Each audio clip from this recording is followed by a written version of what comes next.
I'm out of my kitchen. I'm super pumped about this show today. I had this idea a while ago. Some of my favorite ways to cook are just dive in the fridge, dive in the pantry, see what you got, and totally wing it. I love that. But I also love collecting books. And I used to subscribe to a lot of magazines. And, you know, it's like doing your scales and arpeggios, man. So I thought of the idea of showing up some of my favorite books and then doing something out of one of them. So, but in this case, it's going to be two, and I'll show you why in a minute. Hollywood's Bread book, which was a gift to me from my cousins, Jimmy, Judy, the girls, Devin, Danielle, Carrie Ann. Thank you guys. I freaking love this book, man. And the story on this could be a whole show. I'm not going to even go into it. Bugiali's Foods of Italy. We're going to do spiedini alla romana, okay? Now the idea with this is I'm not going to show you the recipes out of these books. I would encourage you to, you know, get a copy. Well worth the time and investment. Alright, so what's the tie-in? I said the cookbook thing, right? What else?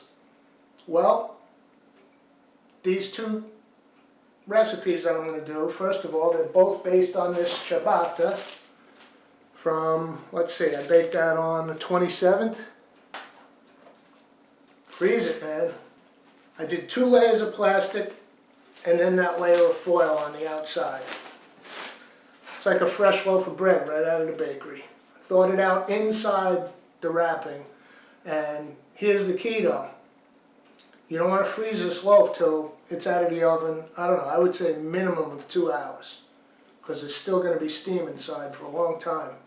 So let it cool completely, a few hours, wrap it in plastic, wrap it in foil, label it, take it from me, date, and throw it in the freezer. So the idea is both of the things I'm going to make today are going to use this ciabatta in one form or another. They also both share another thing, and this is where this episode is going to get controversial. I might lose some people. I'm going to lose you, but the ones who are staying are going to know why. It's about the anchovy. If I could have found them packed in salt, I would have grabbed them. I got these in olive oil, not with capers. I just want the fish. So both of these recipes are going to have a little bit of anchovy on them.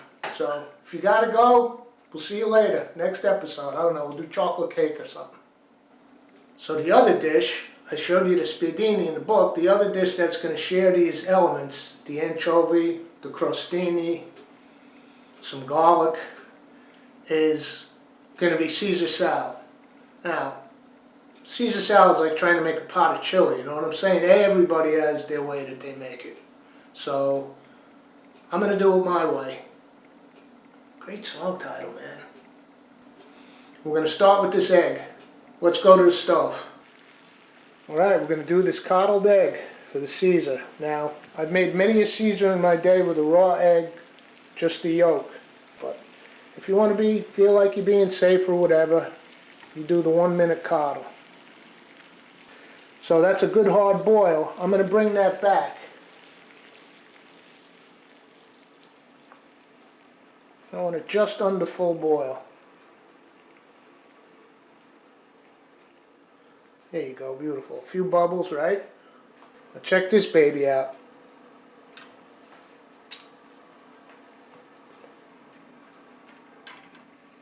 Put it in that water, and I got my timer on my phone set for 1 minute.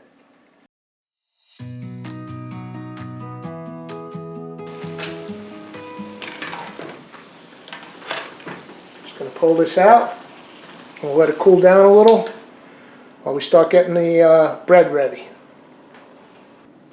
Okay, while our egg's cooling down, I'm going to get these croutons ready. This might be the part I'm the most pumped about. I'm telling you, man. This ciabatta is unbelievable. So I'm going to cut them. It's just me for salad, and I'm going to do 3 thin ones. Okay, I'm not going to make them that big because there's bread in the next recipe. And look, look.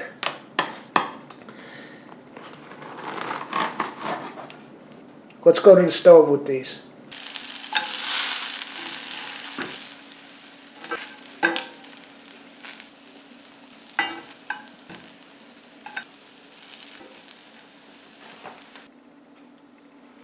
Those croutons are done. And boy, do they look good. All right, we got our coddled egg here. Let's see what we got. Wish someone would coddle me, man. I haven't been coddled in years. So, you know, it's not raw, it's not cooked. It's a beautiful thing for this salad, man. With the lime juice, anchovy, garlic.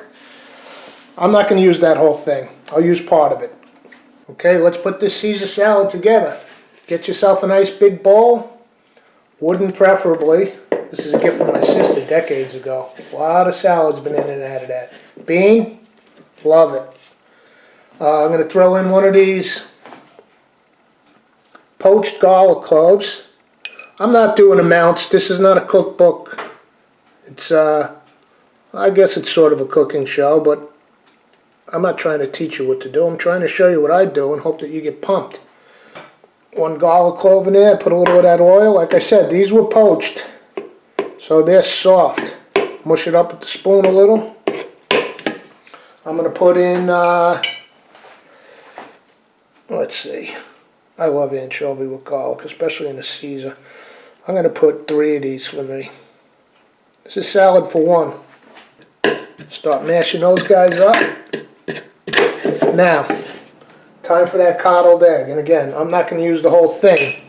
See, it's beautiful, man. Poached 1 minute. Not raw. Red wine vinegar. My lime juice.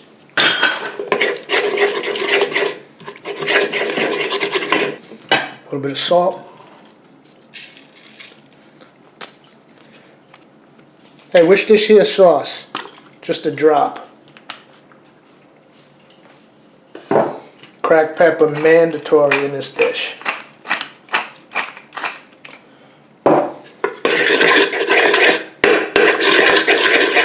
Okay, now I think I am going to switch to the whisker because I want to get a little emulsification going.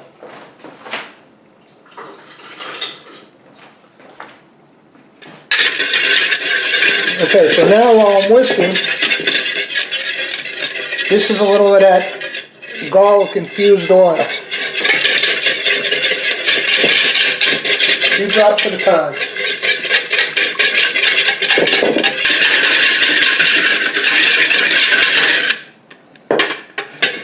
Hail Caesar. Parmigiano Reggiano. Okay? Please. Splurge for yourself. And I'm not counting. I'm just kind of watching and seeing how good it's getting. The thing with Caesar salad, man, don't chop these beauties up. Leave them whole.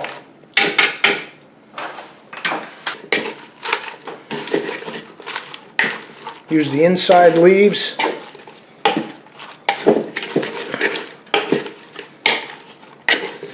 And if they're well dried, you don't want a lot of water on them. I washed them real well, but then I dried them. Towels, because you want this dressing to stick. You don't want it sliding off of them. Alright, I'm going to put this on a plate. Let's see what we get. Here's my dressed leaves. All that's left, there's plenty of Parmigiano in that dressing, let me tell you. But, who doesn't love a few extra bites while you're forking around in there? So take your carrot peeler. Not a lot. There you go. Just a few little extras. Little extra pepper. It's a visual thing. And it tastes good. And now, those ciabatta croutons.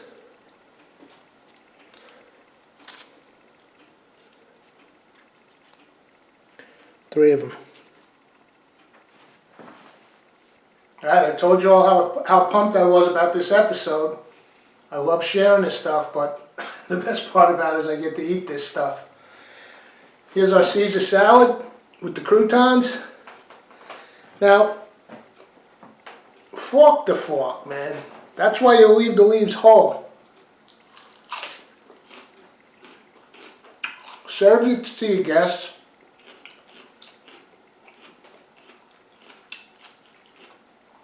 Give them some nice napkins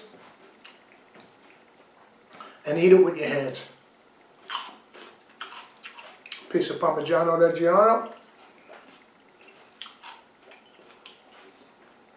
and the croutons.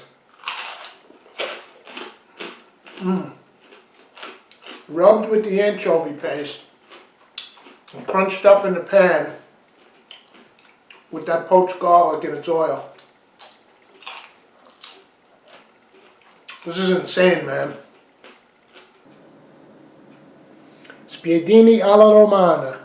This is one of the simplest things in the world, and it's one of the most amazing. 2 tablespoons olive oil. Now, as opposed to the Caesar salad, which I've made a million times in my life, and I've read different recipes, I've made it all kinds of different ways, that I could just kind of wing. This I'm going specifically by the book, Giuliano Bugiali, Foods of Italy. And I've also made this a bunch of different ways, with capers, with garlic. This is straight out of the book, and unlike the Caesar where I just said some of this, some of that, I'll tell you the amounts right out of that book. 2 tablespoons of extra virgin olive oil. I got another tablespoon in the pan. We'll see that in a minute. Here's that ciabatta cut into nice slices. I don't know, it looks about 3/8 of an inch. I got 5 of them per serving. This is like an appetizer thing. So this is just for one. Fresh mozzarella, 2 anchovies, some parsley, 4 sprigs if you want the amount, and 2 tablespoons of butter. Actually, I just looked over at the book. 4 sprigs is for the main recipe. I thought it looked a little heavy. It serves for the recipe. So now I've quartered the recipe. So 5 of these, 2 tablespoons of butter, a nice big sprig of parsley. And if you haven't seen the episode on keeping your herbs fresh, go back to it. I think it's might be 001. I think it's the first episode after the intro. And 2 anchovies. Now I sliced the bread already. Since we did the salad, I didn't think you guys needed to watch me cut bread again. You don't really need to watch me cut this either, but the reason I'm showing you is normally I would cut this mozzarella like this, but we want it to fit the bread, so I'm going to go the long way. Alright? This piece is no good, so you don't want to use that one. I'm going to cut them about same thickness as the bread, 1/4 inch. Now look at that. Perfect. Do 1 less than the bread. I got 5 bread. I'm going to do 4 mozzarella. Sorry, camera.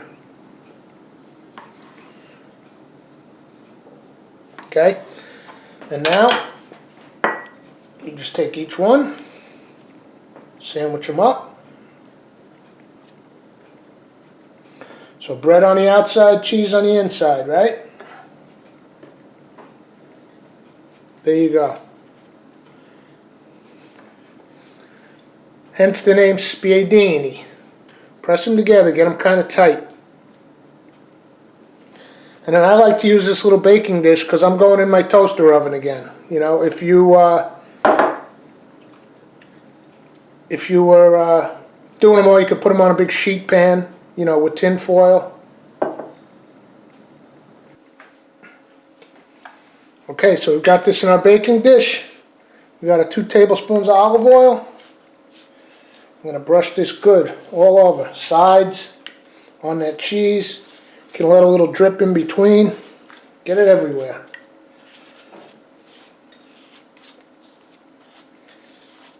And use the whole thing, 2 tablespoons. Because what's going to happen is it's going to almost make a sauce with that cheese when it melts. Okay? Salt, sale. Just a touch. Black pepper. Now, we're going to put this under that broiler. Alright, got the broiler on. Pop that under. And go make the sauce, which only takes a minute. Alright, this sauce couldn't be simpler. It just takes a minute. I've got that other tablespoon of olive oil heating up in this cast iron. I've got my 2 tablespoons of butter, right? Now here's a little tip too. If you don't want to use the butter, don't do this.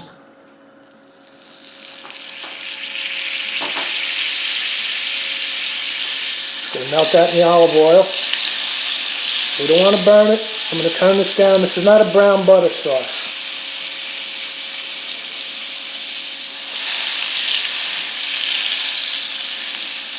A little toast is okay. That's always good.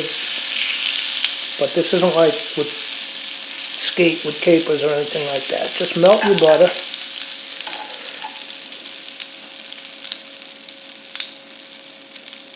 And when it's melted like that and sizzling, you can actually turn the heat off.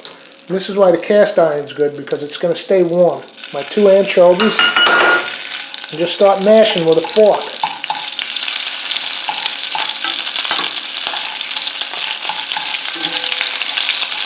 Mash them into that oil and butter real good. I'm actually going to pull that off the heat, because I see a little tinge going on that butter, which is okay, but I don't want to burn it. Alright? Again, like with the salad dressing, these anchovies are going to disappear into an umami of goodness. Don't be afraid of these little fish. They're amazing. Crack some black pepper in there. Just a tiny pinch of salt. Your fish are salty to begin with. When we salted the top of the spiedini. That's it, it's warm. Okay, take them out of the oven. Let's get a look at that before we sauce it. See, it's not really toast. It is on top. It's kind of a weird baked bread kind of thing. Take your sauce. That's just olive oil, butter, anchovy, a little salt and pepper. And remember, if you don't want to use the butter, don't do this. Now, I miscounted the parsley. You don't chop it. It's just when you serve it. Just put one of those on.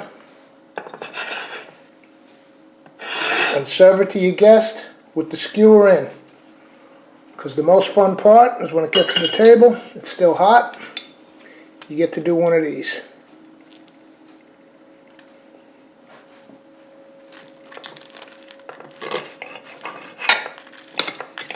Ciabatta, mozzarella, butter, olive oil, anchovy, salt, and pepper.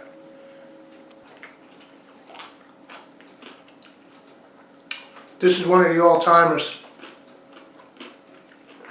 You make this, you won't bum. Spiedini alla romana. Don't talk with food in your mouth either. Don't do what I do. So thanks for coming to my kitchen. That was an incredible episode for me. It's one thing eating a fluff and peanut butter sandwich on camera. You know, or goofing around with hot chocolate and dumping some rum in it. But to be able to eat those things and prep them and talk about them is it's amazing. I love it. Some of my favorite stuff. And also to get a chance to thank people, like for the cookbooks, and I'll say things throughout, you know, while I'm, by the way, I just ramble on these things. There's nothing's planned. So I'll say things like when I busted out that salad bowl, you know, my sister gave me this, you know, 30 years ago, whatever. The reason I do that is that, to me anyway, the way I think, everything in the kitchen is, I got rid of all the non-essential stuff. Everything in the kitchen is something that's going to function, that I'm going to use, And the stuff that was either gifted to me, or I'll go out and get something for myself for a specific reason, it has meaning, man. It has special meaning. So every time I pick that up to use it, you know, so-and-so gave me this back in, 1987. And then when you use it, you think of that person. It's amazing. That's what Come Out of My Kitchen is all about. That's what I mean.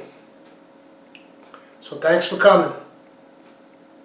See you next episode.